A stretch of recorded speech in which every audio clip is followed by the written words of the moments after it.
Why, hello there. Jacob here.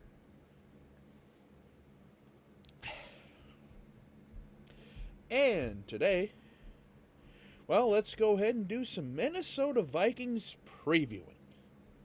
Even though I don't know if I necessarily want to or not. Anyway. So yeah, let's go ahead and actually get into this though. So yeah. The Minnesota Vikings will be taking on the Cincinnati Bengals on Saturday, December 16th at noon Central Time on NFL Network as part of their basically Christmas Saturday slate. They basically, for those of you who know, basically after the NCAA like college football season ends and all that stuff, and we get into bowl season and all that stuff, the NFL also takes over on Saturday, as well as a couple of bowl games here and there and stuff like that. But yeah, so basically for the second year in a row, the Vikings will have a Saturday noon game essentially. And well, we all remember the last Saturday game the Vikings played. Holy moly. Let's just say, yeah. That game took several years off of my life. Hell of an ending, though. I mean, it was a great game and stuff like that to see at the end, but, I mean, for the first, I'd say, 30 minutes or so, yeah. But anyway, you can go back and watch my video on that one. By the way, for those of you who are wondering, yes, that was the Colts and Vikings. So anyway, with all that said and out of the way here, we travel to Cincinnati on Saturday afternoon to take on a former Viking. That's right, ladies and gentlemen.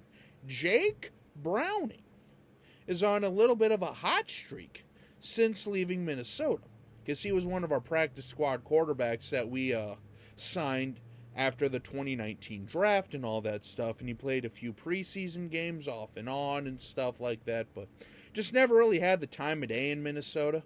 So the Cincinnati Bengals ended up snatching him up.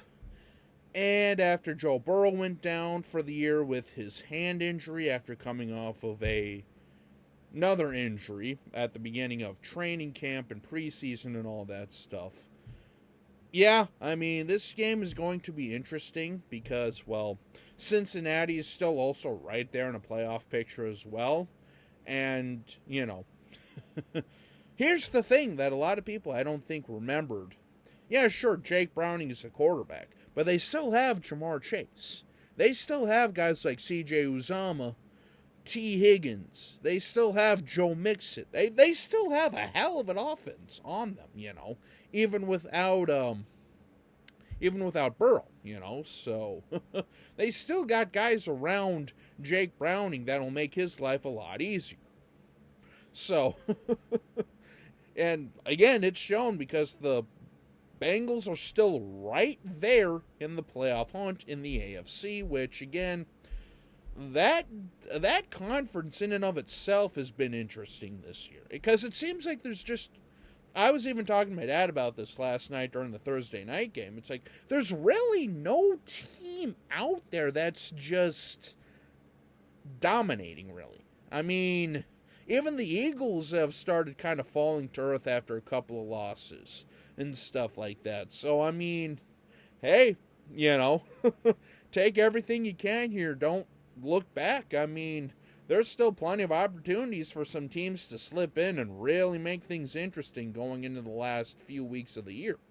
So, but yeah, kind of coming back to this game here, the big piece, and I think probably the most expected piece, I mean, if we're being honest here, Nick Mullins will be starting the game, and Jaron Hall is the backup. That's right. Josh Dobbs is the emergency third-string quarterback. And, I mean, like I say, this quarterback position battle is going to be a week-by-week basis here. I mean, let's just be honest here. Which, again, I think a lot of people, like a lot of Vikings fans, probably took Kirk Cousins for granted. I mean, again, it's a case of you don't know what you got till it's gone. And if you're a Vikings fan, especially if you're a Kirk Cousins hater, apologist, this, that, or the other thing, I mean, now I think a lot of us understand just exactly how much Kirk meant to the Vikings and to the offense just in general. I mean, again, Kirk Cousins was having an MVP season, and then Green Bay happened, and he literally tore his Achilles, and here we are now. So, but with that being said, though, the Vikings are right there in the middle of the playoff picture. I mean, they're square in a playoff position because everything that needed to fall the Vikings' way fell the Vikings' way. The Packers lost. The Rams lost. The Seahawks lost. I mean, that was 3 big contenders right there. Even the Lions lost. So not only are the Vikings fighting for a playoff spot, they could be fighting for the North. That's right, ladies and gentlemen. If the Vikings win out, because after Cincinnati, Lions, Packers, Lions. That's right. We end on a 3-game NFC North opponent with 2 of those games at home. So the Vikings are right there. Now, will they end up winning? Again, it's hard to say because, well, it's the Vikings. I mean, they're coming off of a 3-0 win against the Raiders, who literally throttled the Chargers with 63 points. Holy crap. Yeah, if you guys didn't watch the Thursday night game this week, whoo, the Raiders won and won convincingly.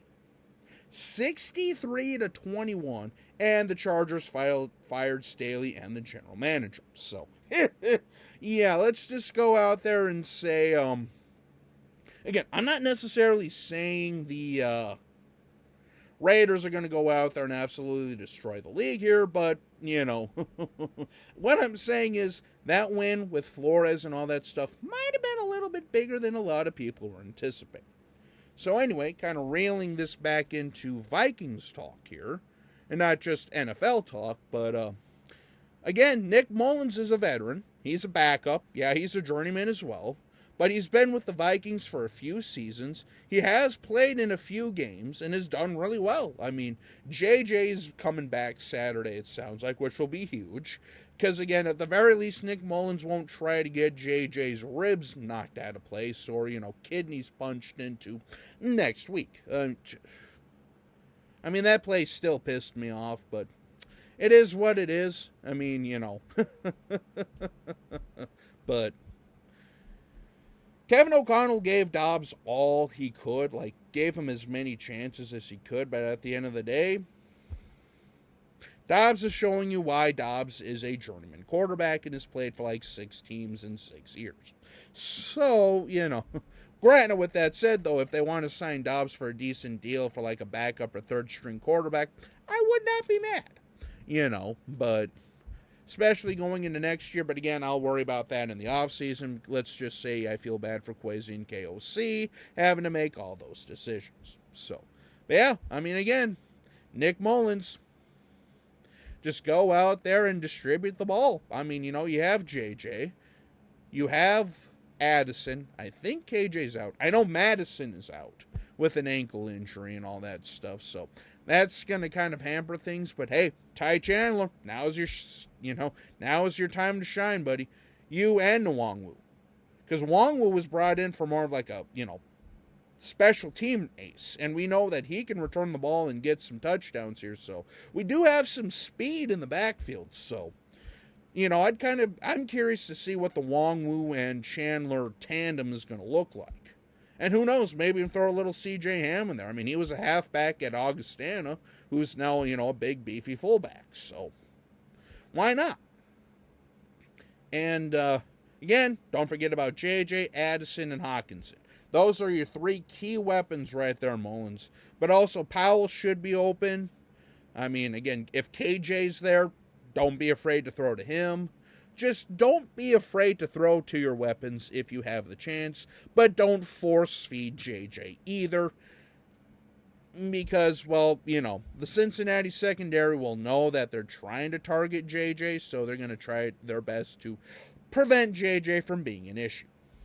And then going on to the defense, I mean, Flores, just keep doing what you're doing, but whatever you do, know where number 1 is at all times, know where number 5 is at all times. If he's playing, I'm not sure if T. Higgins is still injured or not, but still, that's a guy that can burn you too. And know where Mixon is. Those are the 3 key pieces right there. Chase, Higgins if playing, and Mixon. Because again, they have just as good weapons as we do, even with Jake Browning being the guy behind center. So, just don't try to outdo yourself. Keep doing what you've been doing, because over these last few weeks, the defense has carried the Vikings over the last few weeks here. Let's not sugarcoat it here. We won 3-0 last Sunday. 3-0. And this team on Thursday night went out there and dropped 63 points. And literally 4 days later. So, the NFL is crazy like that. So, but yeah, just keep doing what you've been doing, Mullins, go out there, give us a little more offensive oomph. Because if we can get our offense going on top of what our defense has been doing, I really like our chances here, so. Yeah, it's going to be an intriguing game. It's going to be an intriguing weekend of games. But at the end of the day, if you're a Vikings fan, if you're a Vikings player, coach, whatever, just win, baby. I don't care how pretty. I don't care how ugly. At the end of the day, get it done. And that's what the Vikings have been able to do more often than not during this stretch. Has it been pretty? No. Has it been frustrating? Yes. But are we right where we need to be and want to be? Yes. Going into the last few games of the year here, we have a chance to not only lock ourselves into the playoffs, but potentially be the NFC North champs. 1 week at a time, 1 game at a time, but let's get it done on Saturday against Jake Browning and the Cincinnati Bengals.